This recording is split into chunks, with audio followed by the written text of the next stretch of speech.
Welcome, everybody, to this week's edition of Inside the Trojans Huddle. A lot to talk about this week. It was a big weekend. We're right in the middle of spring practice. We just had an unofficial USC recruiting weekend. I'm not sure if there's any news at all that came out of that, but we'll talk about it and see if there is. Lots of other stuff. So let's jump right in. Let me introduce our guys.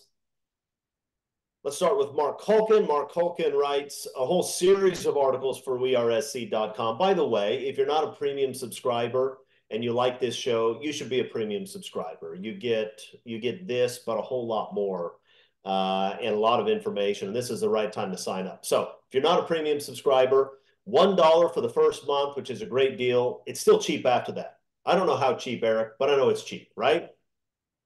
How cheap is it? 13 cents a day.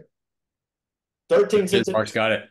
Do you have to make separate transactions every single day? Or, all right, I guess we're trying to show how cheap it is. That's cheap. So sign up. If you like the show, also click on the like buttons, click on the subscribe buttons. I'm told that helps us. Let's go back to what I was talking about. I got distracted, guys. I'm sorry.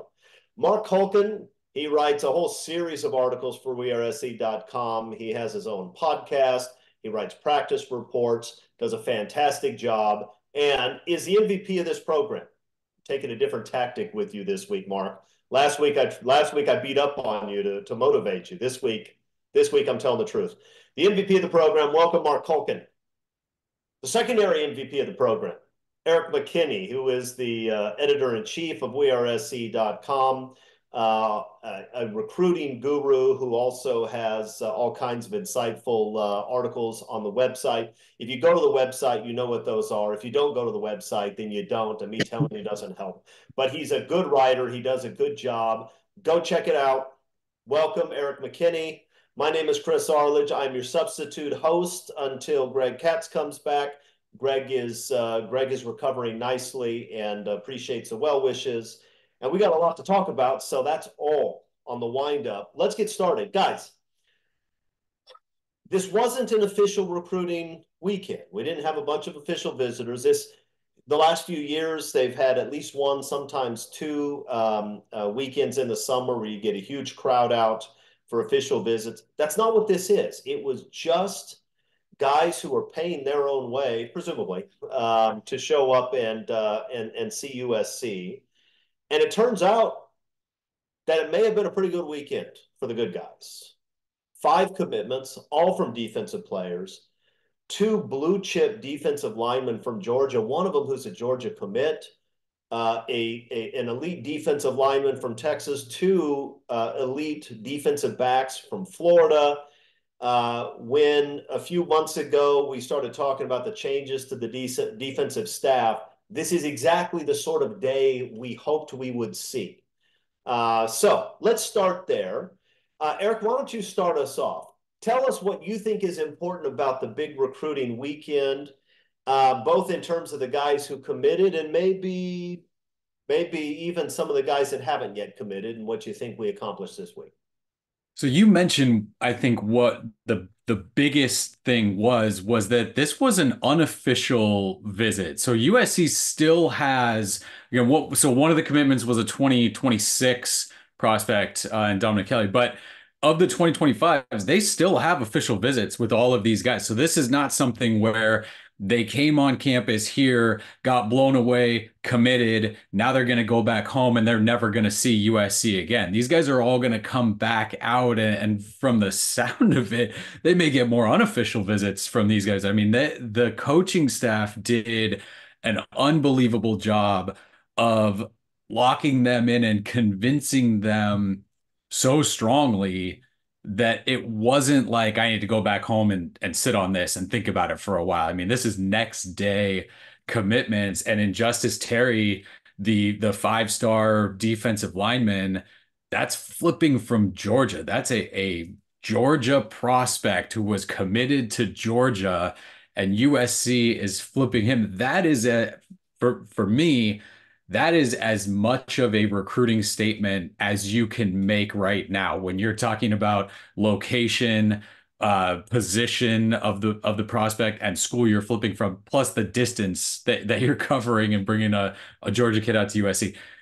That is a major statement by the entire staff and Eric Henderson specifically. The other guys you're talking about, Isaiah Gibson is a 4-star edge prospect, another Georgia guy. Hilton Drake Stubbs is a safety, a 4-star safety from Florida, and then Gus Cordova, a 3-star defensive lineman from Texas.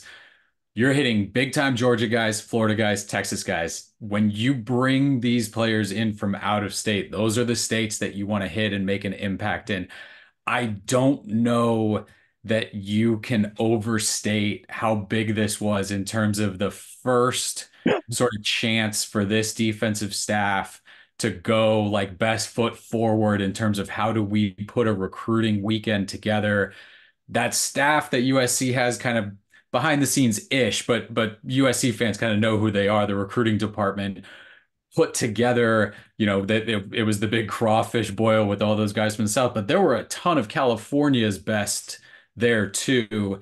And I think when you're looking at covering all your bases, getting all of your, or I guess as many as of your must get guys on campus and delivering a pitch that is, we are going to be defense first. We are going to have an elite defense and getting recruits to buy in. I I don't know how you do a better job than what USC did. This was a statement weekend, and the feeling is this is going to be regular for them when they put something together. It's going to have this kind of impact. So again, just an unbelievable weekend. You can't win it now. It's not signing day now. You still got the season, all that coming up. But as far as just looking at this as a 24, 48-hour period, oh my goodness, what a statement from the USC coaching staff. Hey, what do you think, Mark? And by the way, it sounds like we had a special visitor out there this weekend, which I think all of us expected would happen. And he made a video. Give me your thoughts on our special visitor and anything Mark didn't cover or anything Eric didn't cover about that weekend. Yeah, newsflash. USC's recruiting like they have a staff that knows what to do and how to do it now. But you're asking, who's out there? Well, we've just found out that you don't have to actually have Aaron Donald on USC's coaching staff. You just have to have him on speed dial and give him advance notice of USC's recruiting weekends. He'll clear a schedule and he'll be out there and he'll be able to lend a hand. So the fact that they brought out, Eric Henderson, his debut recruiting weekend, so to speak, and he's able to pull out of his back pocket, oh, by the way, here's one of my former pupils. He's going to be a Hall of Famer once he's eligible. You have everybody's attention who's on this unofficial visit weekend, and you can see that it resonated well. I mean, Eric talked about it. Not only do you flip Justice Terry, 5-star defensive lineman from Georgia, you flipped their centerpiece, the guy they were building their class around. I mean, you cannot emphasize how significant that is. And then to have, his buddy, 4-star Isaiah Gibson say, you know what, let's just make this official, coach. We're both coming. I mean, that's what happened after talking for an hour in the offices of Lincoln Riley and Coach Henning just sitting around. USC's figured out, you know what? Name, image, and likeness doesn't have to cost a lot when you can use your own NIL, your school, your weather, its location, your connections. And if you sell it properly, these young adults are smart enough to figure it out. That, you know what, I don't have to stay in Georgia and win there. USC is showing a coaching staff, has brought in a coaching staff that knows how to develop, and I can now do that here too. I don't have to stay at home. So that I think that was really huge. And again, you brought up the whole Aaron Donald thing. When you can have that kind of impact just by showing up, that's going to lend itself really well to USC and their recruiting. So what's going to happen now is, you have guys who didn't commit, but I guarantee you they're quickly RSVPing for one of those official visit dates, if not scheduling more official visits. Stuff like this spreads like wildfire. This type of news, you're going to have other recruits who weren't out there this weekend saying, hey, can I come on out? And even if they're told no, they're going to come on out and they're just going to show up and ask to be let through the door. This was big. And yeah, to be able to go into Kirby Smart's front yard and just start plucking peaches off of his tree, that's probably a genie that does not want to get let out of the bottle. Look, USC has 3 elite Georgia kids committed right now. I'm talking elite Georgia kids, guys who every program in the country would give an offer to, and guys who, I mean, you have 2 5-stars and you have 4-star. That 4-star is ranked extraordinarily highly. He's probably going to be a 5-star at some point. That's a pretty amazing haul out of a state that has a program that's done all right the last few years. It's pretty extraordinary. And look, here's the thing. We all know that you can lose some of these guys between now and December. We know that. Everybody knows that, okay? But I want to talk to USC fans for a second, because I have over the last 20, 25 years noticed something about a segment of USC fans, and we need to clean this up because it's ridiculous. Every time USC struggles, there are USC fans that clamor to tell us it's because there are problems that we cannot survive anymore. It's not the same. This is not John McKay's day. It's not John Robinson's day. That's what we listened to when Paul Hackett was here, and now we hear it's not Pete Carroll's day. It's different. The demographics are different. Californians don't care about football. California high school football is terrible. USC doesn't care about football. We can't win anymore. The sad reality is, guys, that there are people who know a whole lot more about college football who know that's not true. Lincoln Riley left OU, an all-time top 5 program, to come to USC. Do you understand how rare that is? Do you understand how unusual it is for a coach to leave a top 5 program to go somewhere else? And he does it because, what did he say? He says, I think I can build the best roster in college football here. Now, Lincoln Riley has not done that yet. He hasn't. We know that. There were 2 problems that were holding him back. Problem number 1 was not caused by him. You had this sea change in NIL, and USC was not in a position to compete. It sounds like for the first time, USC is at least going to be competitive in the NIL realm. That takes away one of the obstacles to building the best roster. And the second one was absolutely self-inflicted, and that was that he kept Alex Grinch around. And everybody watched what Alex Grinch put on the field on Saturdays and said, I don't want to be a part of that. And I don't blame him. I was just sitting in the stands, but I often said, I don't want to be a part of this. All right. So you take those 2 impediments and you get rid of them. And you replace Alex Grinch and an underperforming staff with an absolute lights out recruiting staff and coaching staff defensively. And now you're now in an unusual position. Remember, Lincoln Riley's always said, when USC is rolling, there is something special about this place. And it doesn't matter if Lincoln Riley has to recruit nationwide, because USC is a program that can do that, just like Ohio State does, just like Notre Dame does, just like Georgia does. They pull a lot of guys out of their backyard, but Georgia goes nationwide to recruit because that's what major programs have to do these days. Now, there are a lot of guys that are interested in LA. They're interested in the weather, and they're interested in the beach, and they're interested in Hollywood, and they like USC's tradition, and they've wanted to play football at USC. But for years, USC has been giving these guys a reason not to go. For years, USC has been giving their high school coaches all kinds of reason to steer these guys to other parts of the country. And USC fans watch this, and a segment of them say, oh, well, it's just not the same anymore. We'll never be any good anymore. USC is as good as USC wants to be. If you hire Paul Hackett and you struggle, that's a you problem. If you hire Clay Helton and leave him in place for 6 years and you struggle, that's a you problem. If you decide to bring Alex Grinch back after what he did that first year, that's a you problem. When USC fixes its own problems, USC is very difficult for most programs to compete with. There are a few in the country that can do it, but not many. Not Oregon, not programs like that. There are a handful. The reality is USC might lose some of these kids. We all know that. But the sales pitch that USC is making right now is resonating with some pretty big dudes. And it's going to resonate with others. And the reason is because finally USC is combining LA and Hollywood and all that means, along with an academic excellence that's only matched by a handful of major football powers, and a coaching staff that, whether you are a quarterback or a receiver or a defensive lineman or a linebacker, you have a position coach and a coordinator at that school who will make you the best football player you can be. And this is something the USC has not been able to say in a very long time. The truth is, there's a long way to go in recruiting. I don't know what the final class is going to look like, but I'm willing to bet that it's going to be spectacular because USC has a sales pitch that nobody else in the country has right now. Nobody. Georgia doesn't have this sales pitch. There's nothing wrong with living in Georgia. I've lived in all kinds of places all over the country, and I've liked lots of them. There's nothing wrong with living in Georgia. But don't be surprised if there are kids in the Deep South that say, I'd kind of like to live in LA. That looks like fun.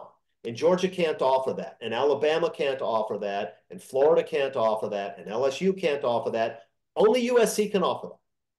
So there's a sales pitch that is working right now because USC has finally gotten out of their own way and hired guys who they can legitimately sell as elite at what they do to kids who want to be elite at what they do.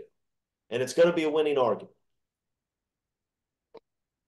All right, my tirade went longer than I anticipated. I can't promise I won't do it again today, but let's talk about this, guys. We had the 5 commitments this week. There were other guys on this trip, and there are other guys that are looking at this trip. What do we think those guys are making of this? Do we expect there will be some more news from the guys who are at this fun weekend at Lincoln Riley's place? What's your guess? Yeah, they're going to get more guys from this weekend. I don't know about now. A lot of these guys have, set schedules. I want to take all my officials probably over the summer, commit before the season, or even hold out till signing day. But this was noteworthy, right? So some of the big names that are still there from this one, I think Elijah Griffin is the biggest one, another 5-star defensive lineman from, yeah, you guessed it, from Georgia. He's going to be a big target, and I think USC likes what they did on this, right? It doesn't, just because you got Justice Terry doesn't mean, oh, now you just get to sign up and get this guy. It's still going to take some work. But again, you're hearing, hey, they did as good of a job as they can right now with him, and now you have to play it out, try to get him back for an official and go through all of that. Justin Hill is another kind of edge guy that you feel like maybe they took a step forward with. I mean, you start talking about the players the recruits that were here, and the thought that, like, there's a chance. I guess he has a chance at a lot of these guys. These are not names that we were talking about even last year, the year before, and years before that. These are big time guys. And from talking to some of the recruits who were there, they felt it. They felt the buzz. They felt like, hey, there's momentum going here. And that's the kind of place that I want to be when they can recruit like that. And again, this staff has not coached a minute of game right now. Saturday represented the first kind of full pads scrimmage type atmosphere at practice. And again, the buzz from the recruits coming out of there was, I liked what I saw on the field. I liked kind of the competitive nature. It got a little chippy. There was some aggressiveness. They talked about kind of the competition that they feel out there between both sides. It feels like the USC, and this is kind of coming from the recruit's point of view, it feels like the USC defense is starting to assert itself in terms of how important it is for the USC program. And this is something that Lincoln Riley talked about all offseason, right? Hey, we want to play elite defense. We want to do this. There wasn't anything in his first 2 years where you could sit there and go, yep, that's what they're doing to do that. This offseason feels different. And again, what you're hearing from the recruits that were there is, yeah, it's starting to feel a little bit different. So yes, there were so many big time targets on campus. There will be another chunk of guys that they eventually get from this. And I think you can point to that weekend as the start of that kind of boulder starting to roll downhill in terms of momentum in the recruitment of a bunch of these guys. But on the Aaron Donald question, one thing that we didn't talk about is that while Aaron Donald was a visitor, he's not on staff, and I don't know if he's going to be on staff. It would be nice if he is. I don't care if he just has an office that he shows up to once every 10 days.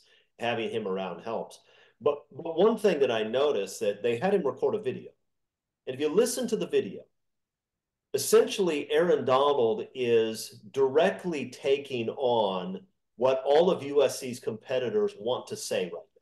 Because what they want to say is, look, USC's never been about defense. They can hire those flashy coaches, but you still have Lincoln Riley on top. They're not going to play defense. And Eric Henderson's not responsible for Aaron Donald. Aaron Donald was great before he got there, which is true. Aaron Donald was great before he got there. But if you listen to what Aaron Donald said, he's taking that on, and he's saying, actually, that guy over there is a great football coach. That means something. Because when other programs want to tell these kids, well, you know what? I mean, Henderson, he got lucky. He got to coach Aaron Donald, but that doesn't really mean anything. Well, I watched a video where Aaron Donald said the guy's amazing. And so who am I supposed to believe, Aaron Donald or you? I mean, this is exactly the sort of thing. I mean, literally, we talked about just this when Eric Henderson was required, that we're going to see videos like this. It's hard to imagine having a better witness in favor of your coaching than Aaron Donald, and maybe the best defensive tackle that ever lived, saying, this guy's a great football coach. If you want to be coached up, you want to be coached by this guy right here at this place right here. And it wouldn't surprise me if Aaron Donald took it a little bit further when he was at the USC practice.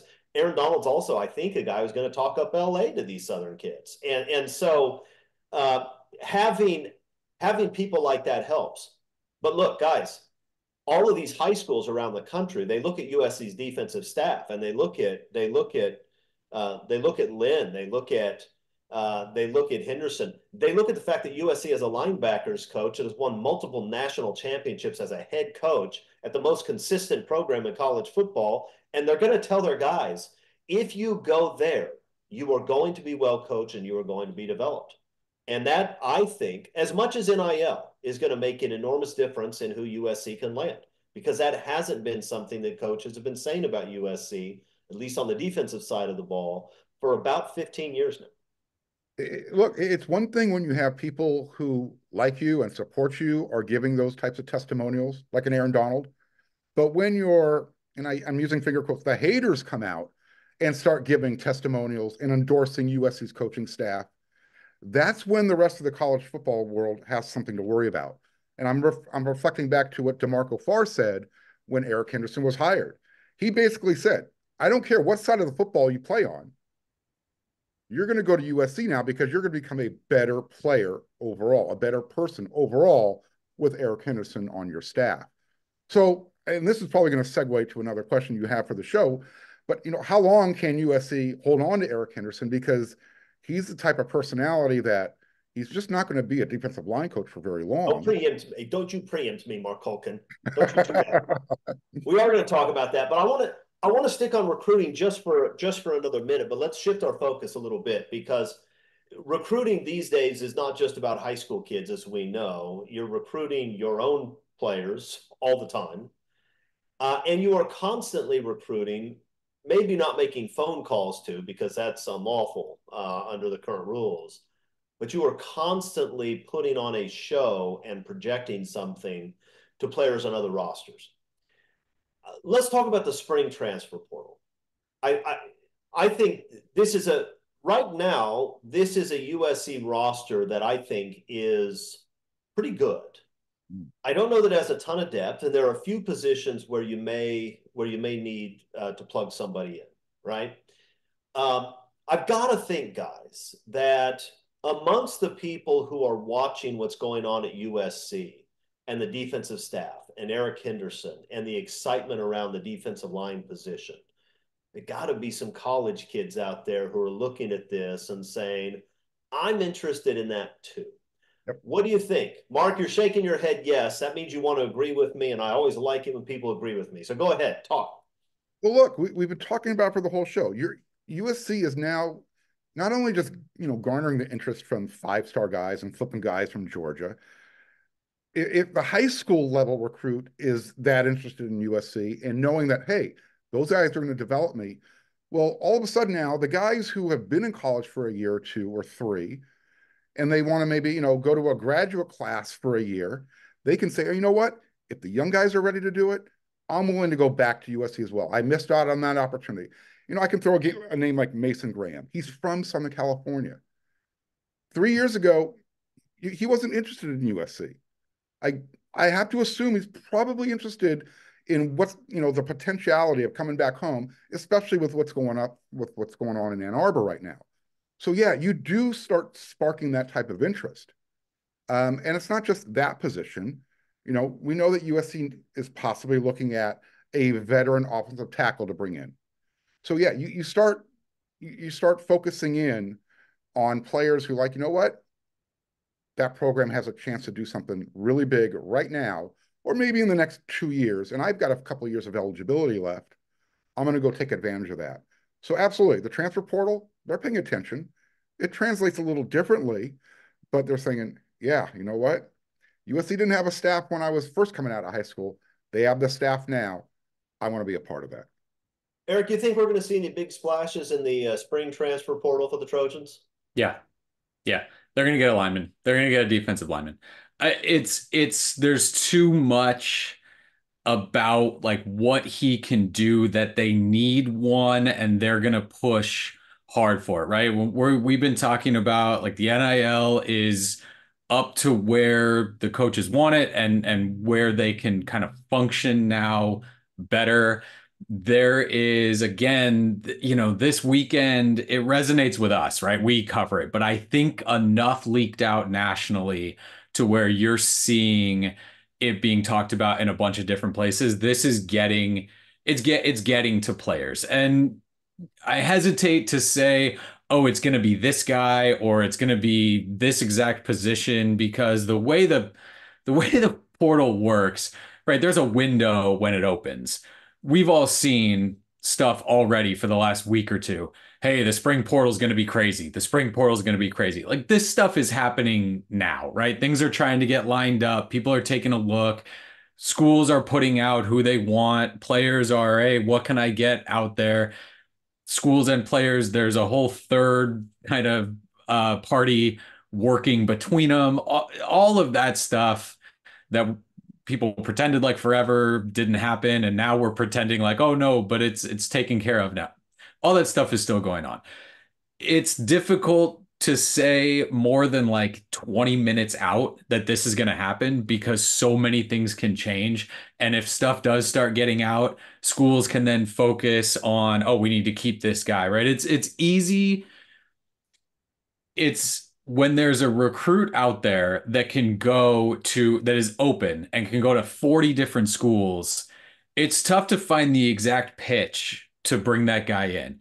Once they're locked into one school, it's much easier to recruit against that one school. And so that's why it's very kind of hush hush about who not USC specifically, but anybody, right? Who they want to go after, who they're going to target, who's there, because that school where they are, if that starts to get out, it's much easier to kind of keep them here. Hey, now we have to recruit against this one school. We've got a pitch to keep them here. So I think most of this stuff will stay pretty quiet. And then when that window opens, I do think it's going to be chaos. I think that USC, specifically for defensive linemen, is going to be in a very good position to go after players with what they have now, with both playing time, with the fact that you've got a couple big bodies. You don't have to be Bear Alexander and play four spots and be the only guy up front who's doing everything. You can play off some of these other players that you have. You're going to get coached by Eric Henderson, Sean Nua, that whole combination. Skylar Jones, throw him in there too as a guy that people know, and he can help out up front. Yeah, at this point, I'm pretty confident it'll be somebody. They're gonna be able to get somebody up front. And I think Mark's right too. On the offensive line, I think you've got a pretty good shot to bring somebody in. Once you start to prove to players and recruits, we're serious about this. We're gonna have a full team and we're gonna go out and win games. It becomes much easier to convince guys to come to USC. And so I do think that this is a lot of positive momentum built up, and I think there's a good chance they end up with a notable guy there. It's weird. Riley's entering his third. I was just going to real quick. Riley's entering his third year, and it's right now, going into the second week of spring camp, that it feels like this program is on stable ground. There's a perfect foundation, and they are literally they're ready to just build that second level to the house now. It feels good. It's been a while. Yeah, look, if the season started tomorrow, you could make an argument this is the best roster USC has had, particularly in light of the defensive coaching staff. Um, there's no transcendent quarterback on the roster, but I think you have two guys that are likely to be able to play pretty well. And I think right now the roster is pretty solid. I do think that they're going to make a splash. You've had guys like Bear Alexander, Marshawn Lloyd, guys who didn't really have any connection to Southern California, but saw an interesting opportunity and jumped at it.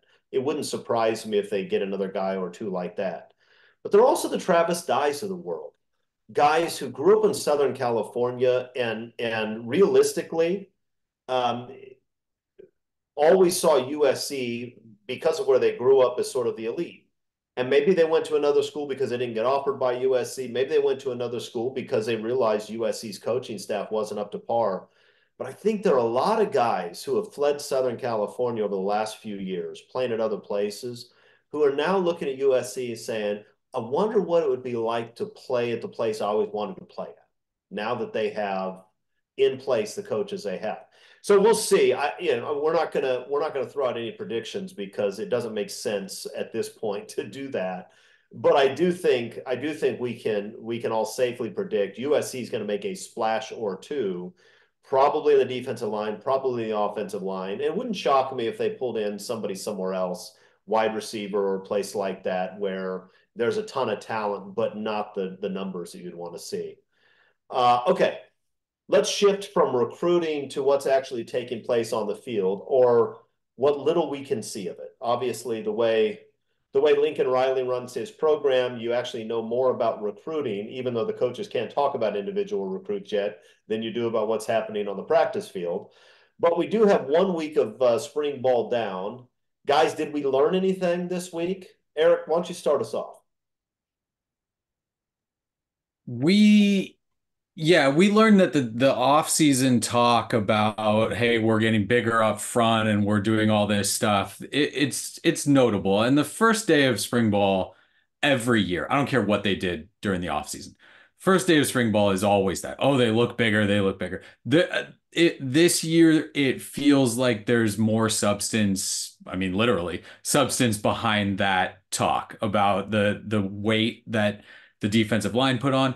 What stands out to me, honestly, I know the defensive line is going to be incredibly important, and Isaiah Rakes is gigantic up in the middle there. I mean, when Bear Alexander showed up, it was like, oh, that's what they look like. And now Isaiah Rakes here, and it's like, holy cow, he's bigger than Bear Alexander. But the position group that stands out to me are those cornerbacks.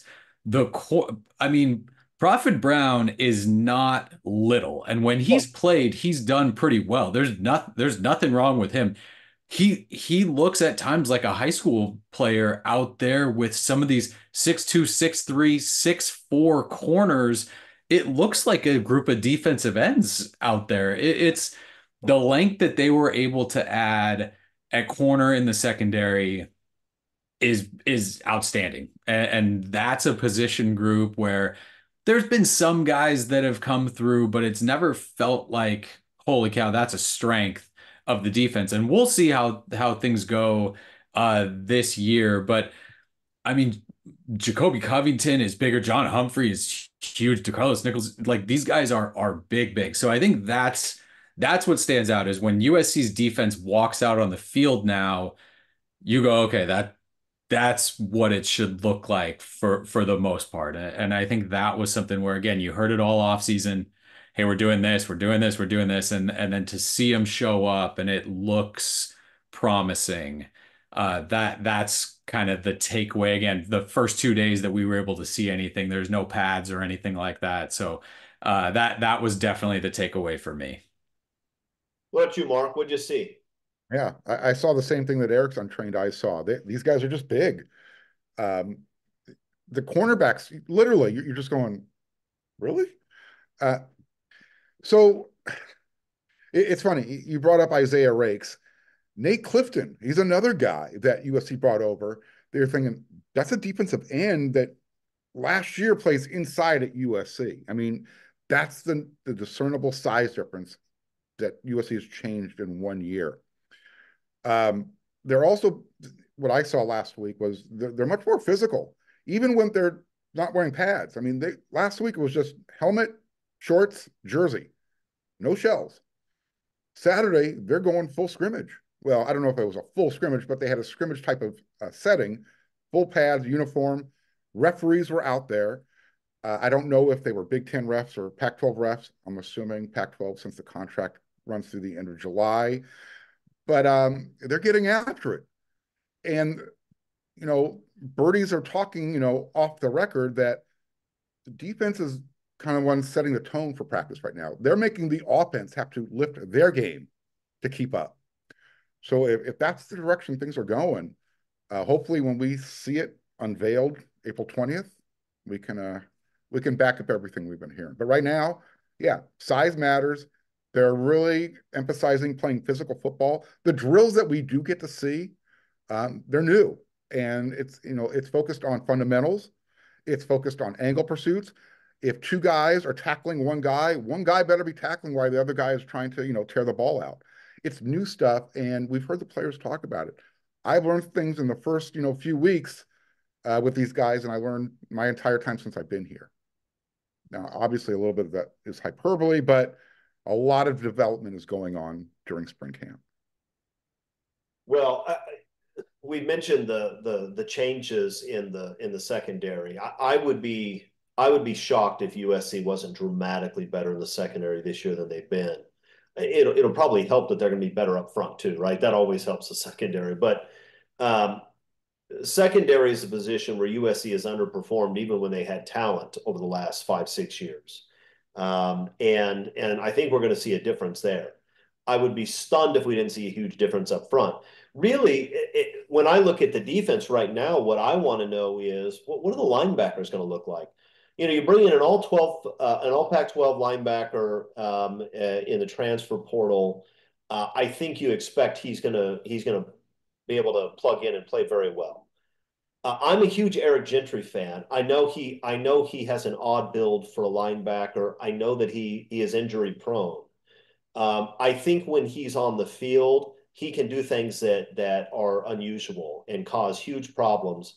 And I've got to think that this coaching staff can use him effectively. I think we'll see a different Mason Kopp this year. I think having a defensive scheme that makes some sense. I think USC being better coached defensively. I think you're going to see a better Mason Kopp. And that's probably true of Rajon Davis too. That being said, I don't think you look at that group the way you look at the secondary and say, we've got proven guys all over the secondary at this point. I don't think that's true at linebacker. And so, and I don't know when we're going to know that. We may not know it on April 20th either. I mean, the truth is we don't get to see much of the spring practices. And when you see a team playing against itself, you see a defense that knows everything that offense does, right? They see it over and over and over again. And you can make judgments about individual players. Like you're going to be able to look at that defense and say, is Braylon Shelby ready to terrorize guys off the edge? And you're probably going to know that. But I think it's really difficult to say, are these linebackers ready to step up against LSU and dominate? We're probably not going to know that. But for me, that's still the biggest question mark. And when it comes to places where we might see see Riley make a splash in the spring transfer portal, it would not surprise me if we saw another linebacker. I don't have anybody in mind. I'm just, if I'm the coaching staff, I look at it and say, I like some of the pieces I have there. I don't have a ton of depth, and I don't have guys who have stayed healthy all year and have shown that they will bring it week in and week out. USC doesn't have that yet, so we'll see. It would be nice to see what's going on. It would be nice to know what the coaches think. We don't know what the coaches think. Even honest coaches don't tell you most of what they think. But you know, USC's trying to rebuild the defense over a single offseason. It can be done. We've seen it done before. But that's a tough job. So, anything else on spring ball before we move on? I think so you talked about this roster being the best one USC has had. And I know you don't mean ever. I know you mean under Riley. This is not in the late 70s. No, I'm not saying that. But it's interesting if you try to take this roster and go, okay, who in order, who are your 2025 best players? First of all, it's a ton of the new transfers coming in. But secondly, it's a lot of kind of, all right, if it gets put together, if he keeps producing, there are very few guys where you say this guy is a guaranteed all conference kind of guy this year. So that's what's interesting to me about the portal when it opens. Do you need 4 or 5 really, really good proven experienced players to stick up there at the top of this roster? Because right now it does feel like you still need a bunch of development with everyone that you are really counting on. You talked about Braylon Shelby, right? There's no reason that those guys with a season under their belt, with a full off season, can't get there. But you're counting on a big jump from a lot of guys, I think, with this roster right now. And that's why when you hear Dan Lin talk about how they're going to install this spring, basically, we're starting at zero and we're moving forward. The trust that you have with this defensive staff to actually get that right, to actually go from the smallest movement that you need at every position and install from there forward. I think that's another thing that has stood out when you see how the coaches are working in individual drills. There's nothing that gets glossed over. There's no movement where they just go, yeah, that looked fine, right? It is no, your foot has to move 2 inches this way every time we start this. And that's going to be interesting. And I think that plays into what Dan Lin talked about when he talked about the UCLA install, where guys, he said frustrated, but I think it was just more of like, we can do more than this. We can do more than this. And it was, no, slow down. We're going to take this really slowly. And that's what they're doing here. But I'm kind of fascinated to see that who takes that step forward. And I think what you're talking about in the spring game is that who comes out looking like, okay, that feels like a proven guy now in this defense after just kind of the spring session here. Yeah, if you don't count the portal guys, and some of those portal guys are going to be first team all conference guys. I mean, you got some that have been, but you know, you've got to think that Jonah Monheim is going to be a first team all conference level player. I mean, there are more teams now. You got more teams in the Big Ten than before, but he's at that level. Zachariah Branch is going to be a first team all conference playmaker. I don't know how many catches he's going to have at wide receiver versus plays he's going to make on special teams. He's somebody you have to worry about on every play. Bear Alexander is somebody that teams are going to have to worry about on every play. I think you're right that in terms of the guys that you know right now, opposing coaches are going to have to worry about. I mean, those are the three I'd start with. And then from there, it's not that it's bad behind them, but there isn't a clear, hey, this is our next guy, and we've got 10 of them that are just, that strike fear in opposing teams. I'll tell you what you do have though, and let's put the transfers aside. We'll see how those guys fit in. Although when you have a guy when you have guys in the secondary who played in the same defense for the same defensive coordinator, played really well, I think you can count on those guys. I think you can count on a first team all Pac-12 linebacker who's going to step in. I think you can count on that guy. But one thing that I don't know that you had a couple of years ago. I mean, you had Caleb Williams, you had a Blitnikoff winner, and you had some other good football players. I don't know that you had the level of guys who you would expect will make a big jump because they are so insanely talented, right? If you're talking about a Braylon Shelby, Deuce Robinson, you're talking about like elite talent. You're talking about first round draft choice talents. That doesn't mean they're going to play like first round picks this year. We don't know that. But what you do have is you add guys like that to the guys we mentioned. All of a sudden, you're looking at a roster that may have 5, 6, 7, 8 guys before the spring portal, where you say these guys look like they could be 8-year, 9-year, 10-year NFL players. I don't know that Lincoln Riley had a lot of that his first year at USC. He had Tully, he had Caleb, he had a Blitnikoff winner, but I'm not sure he had a lot of that. Right now, I think USC probably has more guys who you could see being elite first day draft choice type talents than they've had in some time. Still not as many as Georgia has or Alabama has, but more than they've had in the past. And if you add 1, 2, 3 of those guys in the spring portal, all of a sudden you start to look at a roster that looks a little bit different than what USC had, for example, during the Helton years. Well, they still had some good football players, right? USC almost always has some good football players. But I don't know that they had as many guys that you could say, that guy's going on the first round of the draft. But they have a handful of them this year that I think you can say that Deuce Robinson is almost certainly going to be a guy who's going to go in the first round of the draft because he's 6'6" and he has long arms and he runs super fast. You just don't have that very often, right? Zachariah branches don't grow on trees. Bear Alexanders don't grow on trees. You have some guys who, in past years, even USC's better players, you're thinking, maybe this guy can sneak into the second round or the third round, right? It's been a long time since you had this many guys in the roster that you're projecting forward and saying, I think that guy's a top 20 pick. I think USC's developing those guys. We'll see. Because a lot of those guys need to make a jump. I mean, is Elijah Page a guy like that? We don't know that yet. Does he look like he might be that kind of guy? Yeah, actually he does. But we're not going to know until at least September. And with some of these sophomores, maybe not until October of next year. Okay.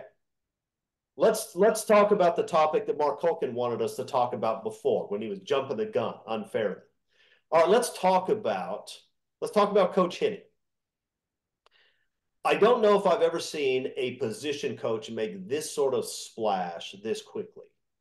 And it's probably happened, but I don't know that I can remember it. And USC is going from a position where it was struggling to get decent defensive linemen in the program to a position where it's got all kinds of elite guys who seem to be very interested. And Lincoln Riley and Denton Lynn and guys like that have something to do with that. But let's be honest, it's Coach Henderson more than anything else, right?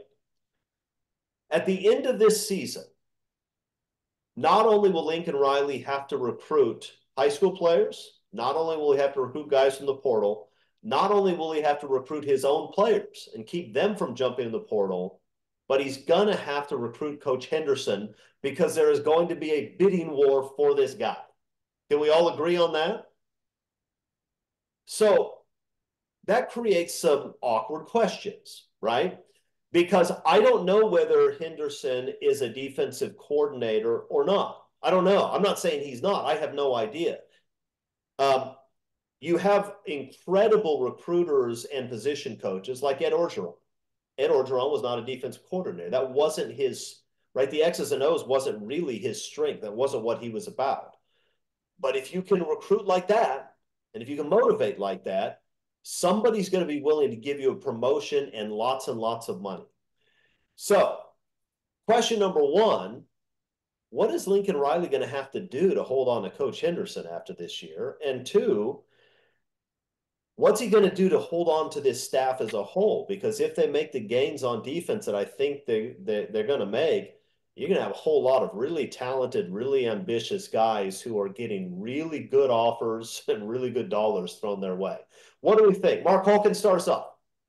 It's going to be expensive. I mean, I don't know. Can you add another title to Eric Henderson's door shingle? I mean, I think he already has one of the longest titles on the staff. make him the recruiting coordinator. Look, obviously, everyone's going to come after him. Right now, I would imagine Georgia and their coaching staff's a little ticked off. So they're going to wonder if, he wants to come back closer to home, get closer to New Orleans. Lincoln Riley has a decision to make. Do you encourage people to leave and go follow their dream to become a head coach? Remember, Matt Entz made it very clear. He came to USC. He stepped down as a head coach to become a head coach at the Division I level. So I think Lincoln Riley knows that his coaching roster is going to change on probably for the next few years because guys have their own, personal goals where, they want to become head coaches. The Lincoln Riley's challenge is how to keep this enthusiasm and this momentum going while everybody's coming after your coaching staff.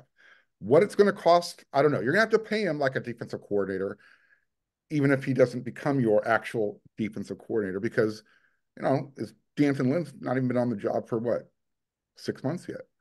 So I don't know. It's going to be a tight wire act, but I think it's going to come down to money and just making sure that everybody is happy. We can talk about it now. We know what's going to happen in the future. If USC turns in a 10-2 season, then it's going to get really, really interesting to see what happens. What do you think, Eric? You think if we offer Coach Henderson a spot on this program every, once a month, that we could sweeten the pot and keep him around that way? I think that probably works. Yeah. So I'm done. I don't even need to take my turn. I immediately, you talked about like at the end of this year, look, college football is insane.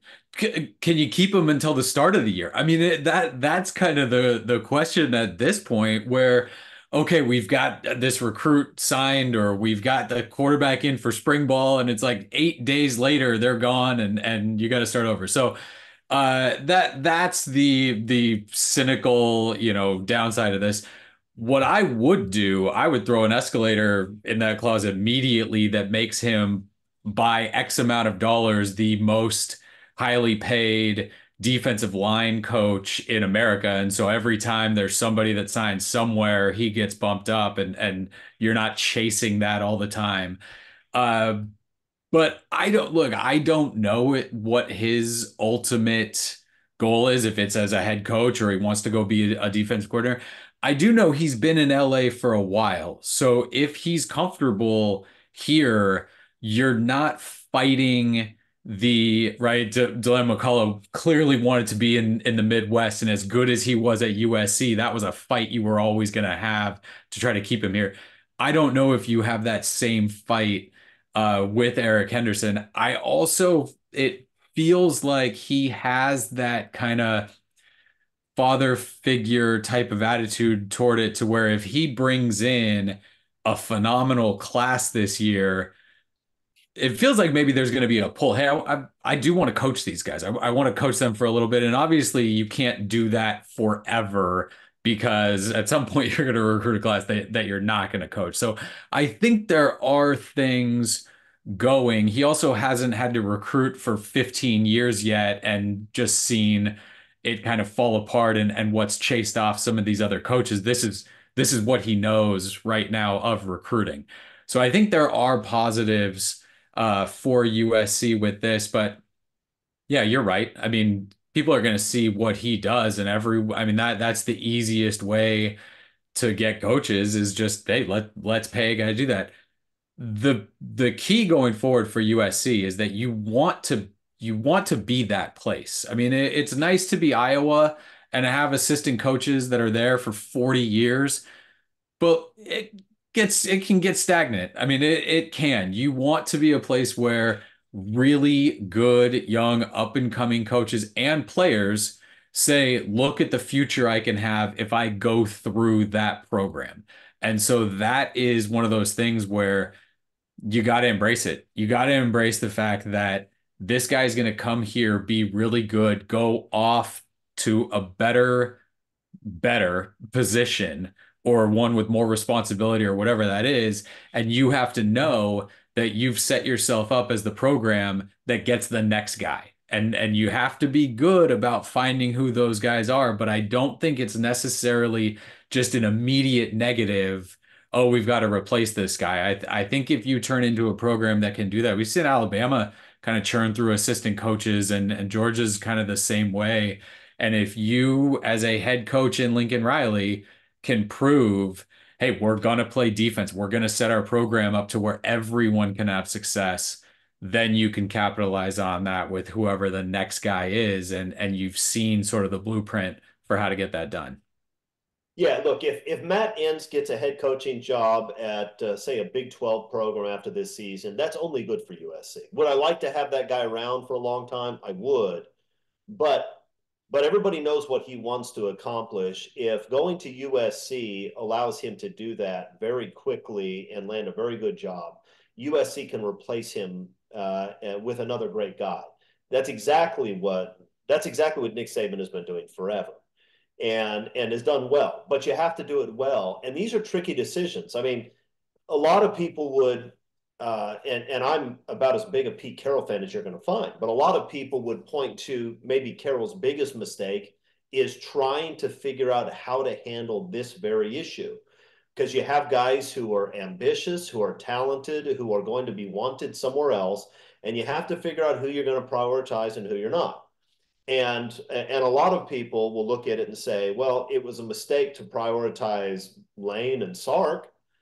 Well, maybe, but look at where Lane and Sark are right now. I mean, Pete Carroll looked at these guys and said, these guys are really sharp. They're going to be big time head coaches in the future. And he was right about that. Nick Saban thought the same thing about it. That doesn't mean that Pete Carroll didn't screw it up. It just means that it's really hard to deal with this sort of thing. And even a great coach might mess it up from time to time. Nick Saban messed it up from time to time, and Nick Saban would be ruthless in getting rid of the guys who couldn't cut it. Remember, Nick Saban hired Tosh Lapui to be his defensive coordinator. That did not last very long. It didn't. Tosh is a guy who everybody wants to hire because he's an unbelievable recruiter. But he was not cutting it as the defensive coordinator. He did not last the season in that position. So you're going to make some mistakes. Even the great ones do. So Lincoln Riley is not going to be able to hold this staff together. Now, he may be able to prioritize a guy or two. You can't compete with a good head coaching job somewhere else, right? I mean, if Penn State wants to hire Eric Henderson as his head coach, you're probably going to lose him. But you can certainly prioritize a guy, give him lots of money, lots of responsibility, and keep him around until the point at which he has a head coaching job that he just can't say no to, like Venables at Clemson, right? They kept that guy around for a very long time until at some, when OU comes around, says you want to be the head coach, you have to say yes. But it will be interesting to see what he does trying to hold this staff together. It'll be interesting to see whether we're right about all these guys. Number one, I think we are. And then to see whether Lincoln Riley can hold them together. And then what Lincoln Riley does when he inevitably makes a mistake, because he doesn't have a good track record at that yet. And so the question is, can he be decisive and ruthless the way Nick Saban is when he sees a guy that's not cutting it and says, you're out of here? He didn't do that with Alex Grinch. He screwed it up. He's got to do better at that going forward, because he's going to lose some of these guys and he's going to have to replace them. Mark, it looked like you wanted to say something. He mentioned that there was no shortage of candidates who wanted to come and coach at USC. His thing was, all right, well, let's see who's out there and let's start at the top and we'll work our way down. In other words, he was like, tell us no before we move on to the next guy. It's not going to be a problem. USC is always going to be able to attract top coaching talent. But as I talked about earlier in the show, it kind of feels like there's some. I mean, Mark, I'm with you in that USC will always be an appealing destination, but USC has had a heck of a time for most of my lifetime. Both things are correct at the same time, Chris. I'm not arguing with you at all. But what I was talking about earlier in the show was it feels like there's some stability now with the program. They're on both sides of the ball with the coaching staff. And so while, you want to see your coaches, sprout out and go become head coaches or coordinators elsewhere, you got to make sure you can do it and show you can do it for, a year or two at a time. Nick Saban wasn't just replacing coaches year after year. It took him a while. He'd say, look, we're winning. Now coaches want to come and replace you. Go do your thing. You can't just say, all right, well, we went from 8-5 to 9-3. Let's start replacing coaches. If USC is, even if they're winning or when they're losing and they're looking good losing, that's when you can say, all right, go follow your dream, go get another. I'll replace you with another coach. I need to see USC do that right now. Everything looks good, but until that happens, like you said, we know that they can recruit. They've done it at other places as far as developing. Can they do it at USC? All right, fellas, are you ready to play? Are you ready for 10 questions? Like Johnny Reno and Doc Holliday, play for blood. That's what this is all about, all right? We're going to take this seriously today. And Mark, I don't want you to intentionally break the rules like you did last week. That was not fun for the people. The whole second half, we were trying to figure out a way to keep our viewing audience, okay? Let's get your act together. Eric rolls in here with 14 different answers, and I'm the one who breaks the rule.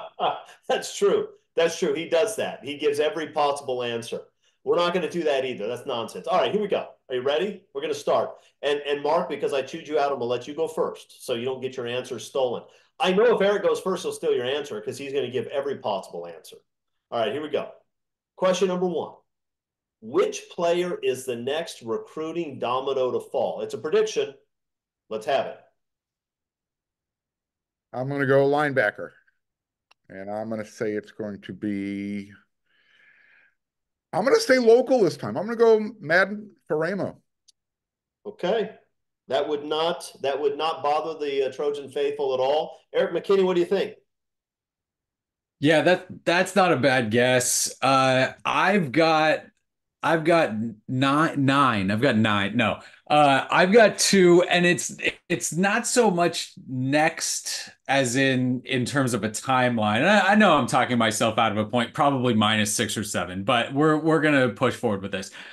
In terms of the big domino, right? The guy that means the most in this, I think again, it's that same front 7, Noah McHale, and this is a summer decision. So I'm not even gonna guess that this is in the next week or 2, but he's got some trips lined up in the spring and then gonna take officials and then announce it seems like before that season. That would be huge just in terms of that middle linebacker. And you don't get those all the time in California and Southern California. USC has not gotten them lately. Getting him would be a big statement in terms of in the state.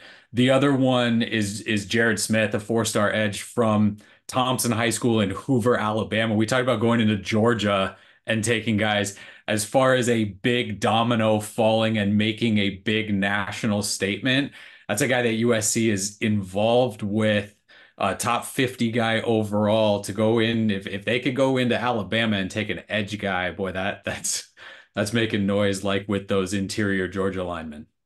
Yeah.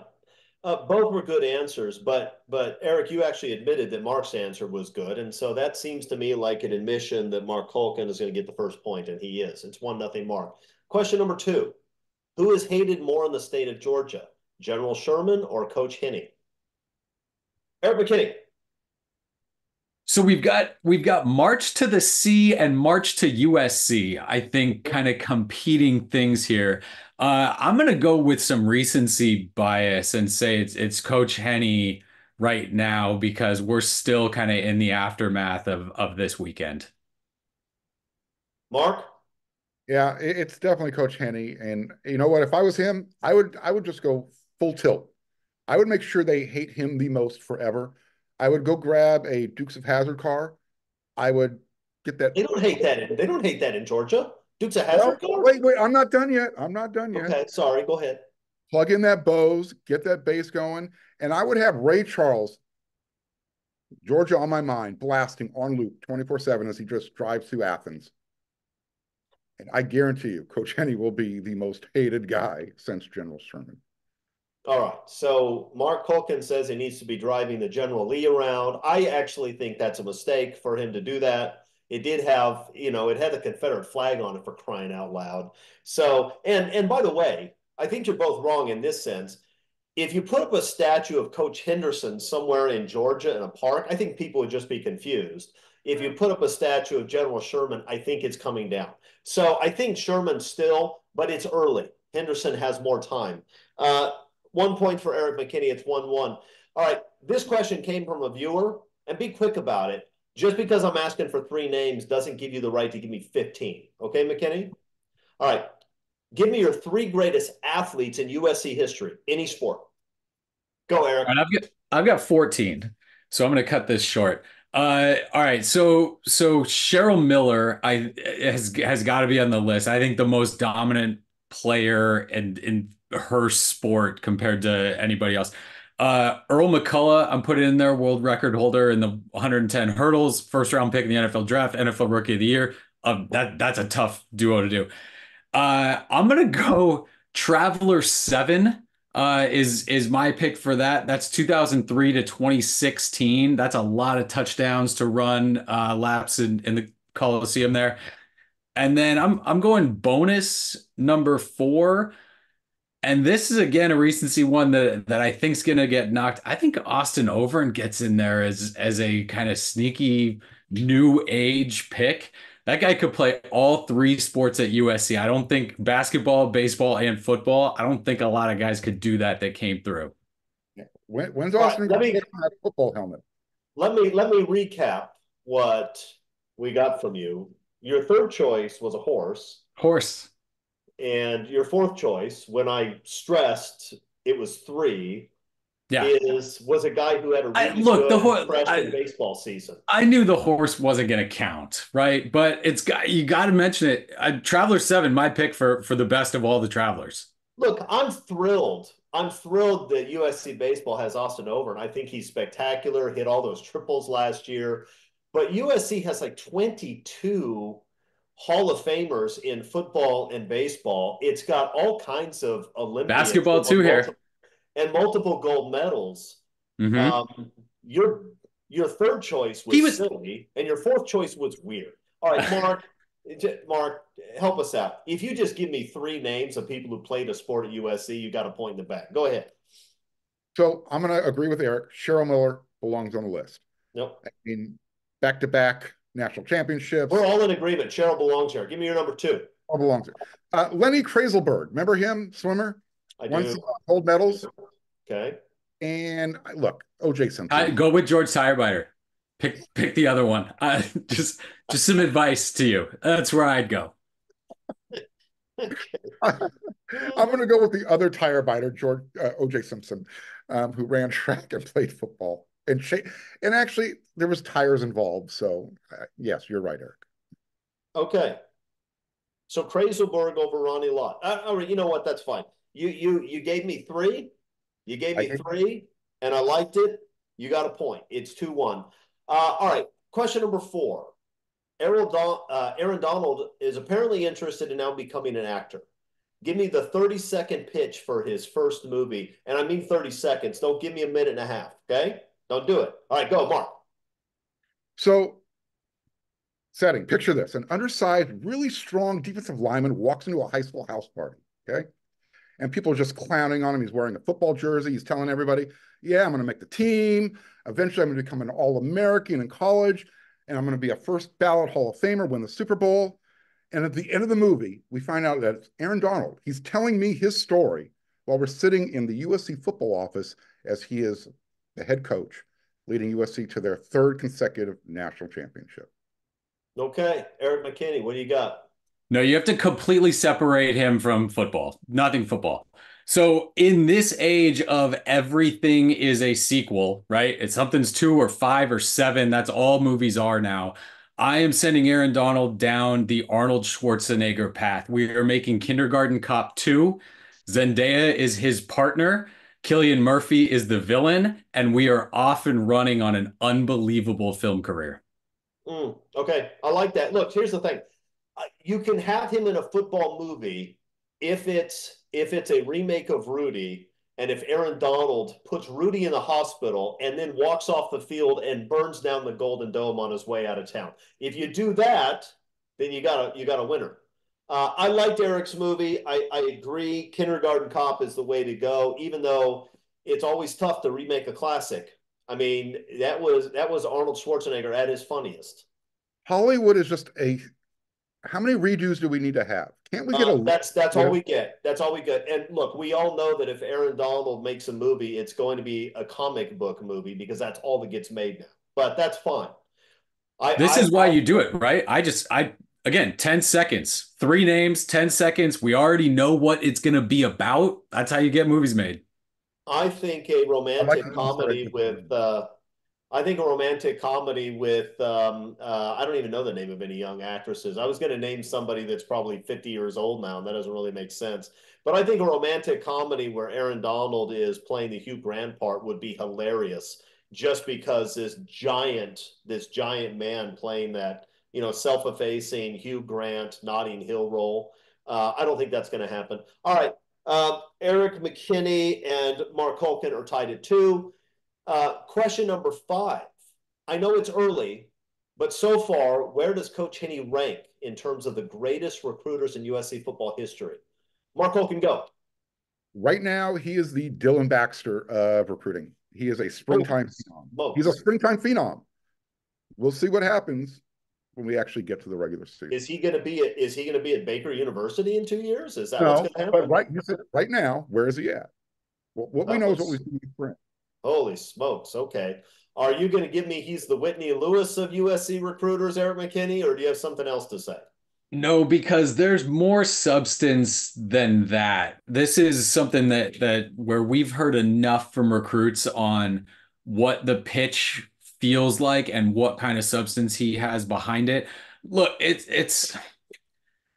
I honestly, and again, I don't want to go Austin over on this, but I'm gonna say he's kind of lower top 10 already in terms of that. You can't put the sustained success of some of the head coaches, McKay and Pete Carroll and guys like that. Ed Orgeron did it for years and years. You've got to see. I mean, he's signed nobody, right? He's not signed anybody yet. So until you can get there, that's the full scope of recruiting. But I'm comfortable with the honorary number 10 if you're making a list right now because of what he's been able to do in terms of grabbing attention from guys where if you had looked back a year ago, these are not kids that are looking at USC, certainly not kids that are committing to USC. And again, it feels like there's longevity in this class in terms of how he's going to go after and attack recruiting. We saw him post on social media, right? You're either recruiting or you're not. There was that kind of thing. He's all in on it, and they're buying it right now. Yeah, he's not Dylan Baxter. That's just silly. And I'm not going to take a point away, but I'm obviously, because I'm being nice today, I'm trying to be nicer because people have asked me to be. I don't know why.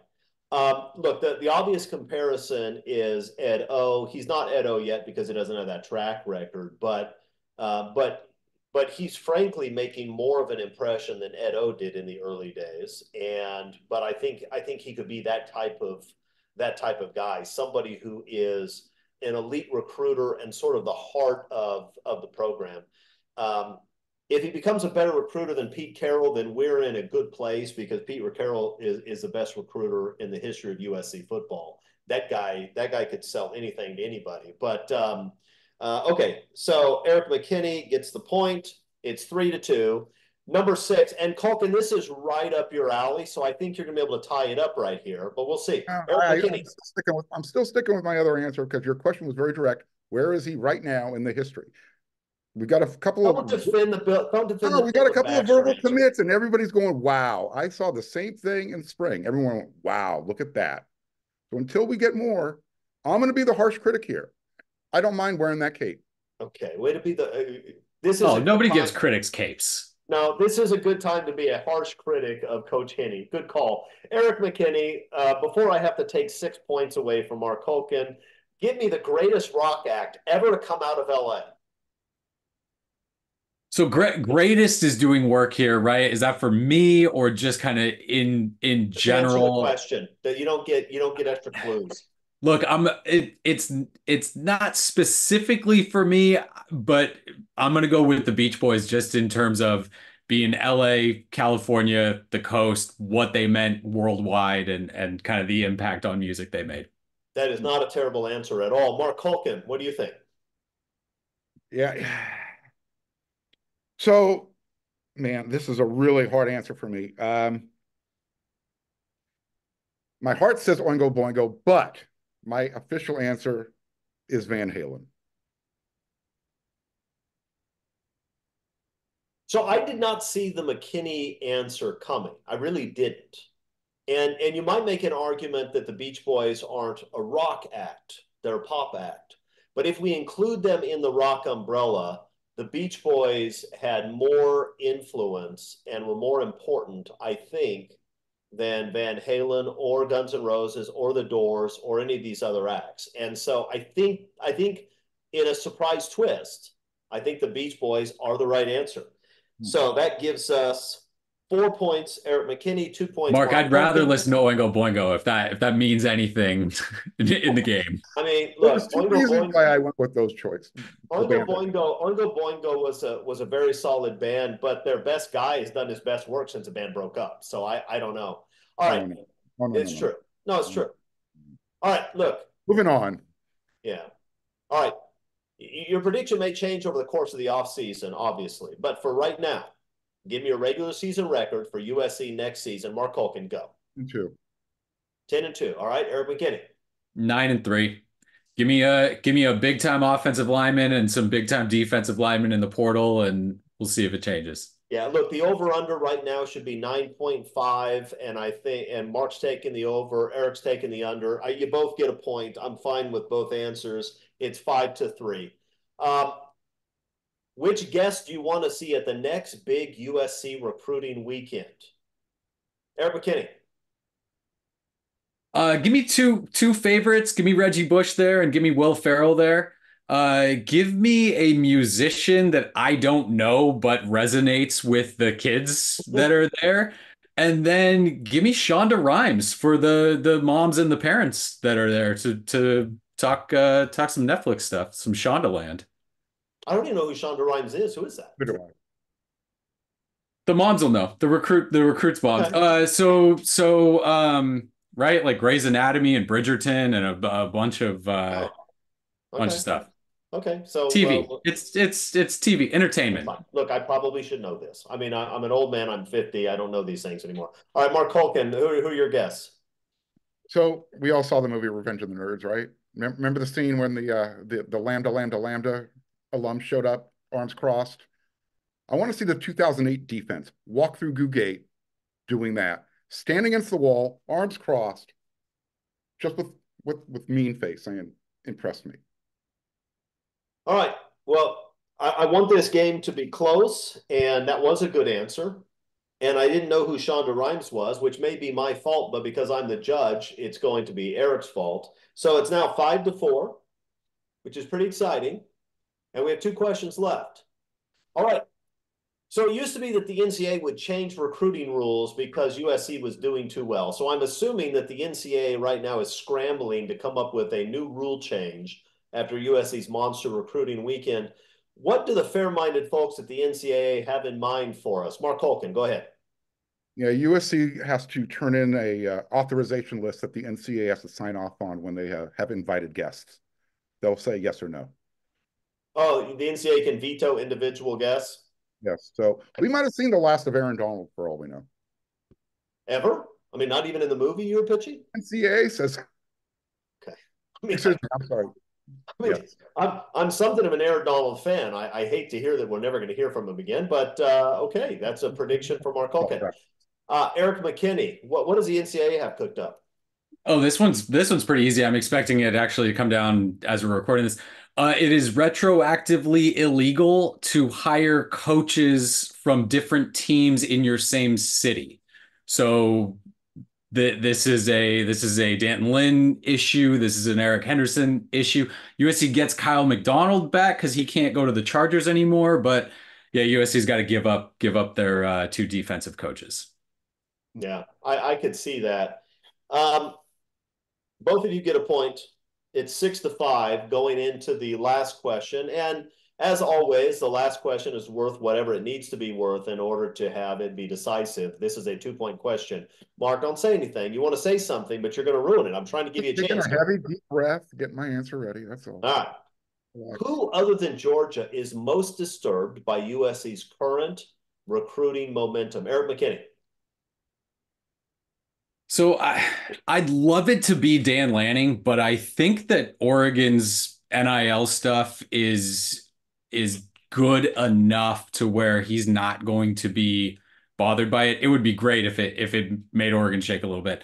I think that it's every other Big Ten team, especially at the top, Penn State, Michigan, Ohio State. I think those are programs that we're really going to be able to take advantage if it was a down or a weakened USC coming into the Big Ten. And if it's a strong USC that's recruiting like this, I think they get maybe jumped by the Trojans. Mark Hogan, what do you think?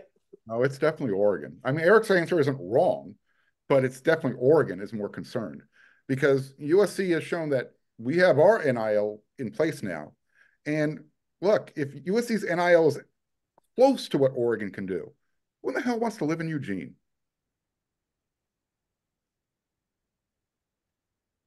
McKinney knows how much I love that answer. I mean, especially that who the hell wants to live in Eugene? Look, here's the reality. Ohio State doesn't like seeing this. Ohio State has been the most talented team in the Big Ten by a lot for some time. Even the last 2 years they got beat by Michigan, Ohio State is the team that's bringing in the elite recruits. Michigan had a bunch of guys who've been around for a long time and developed. So Ohio State doesn't like it. But Ohio State recruits nationally. Ohio State is not dependent on Southern California. Ohio State is just as likely to pull a guy out of Georgia as USC is. So I think Ohio State doesn't like it, but Ohio State's not losing sleep. Dan Lanning is losing sleep over this. Oregon makes their living off of USC being below par for USC. And Oregon cannot compete with a strong USC. They cannot. And frankly, Oregon staff cannot compete with this USC staff. They're still great recruiters and they have a lot of money to throw around. But if you ask football people, who are the better football coaches between these two groups? The answer is USC is better. And I think that's going to make a difference. So Mark Culkin in an upset gets a 2-point question at the end to win at 7-6. Congratulations, Mark. The people are very happy for you. I know I'm very happy for you. Eric, are you happy for him? Ecstatic. Okay, very good. Guys, Heavy anything we want to say before we sign off here today? You got anything? Getting ready for that 5:30 a.m. practice tomorrow.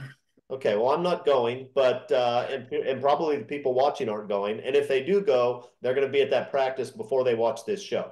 So I'm not sure that helps us. We're going to take away 1 point. This is now officially a tie, 6-6. All right, guys. Ecstatic. Guys, thank you. Thank you for the show. Everybody at home, thank you for watching. We appreciate it. Until next week, fight on.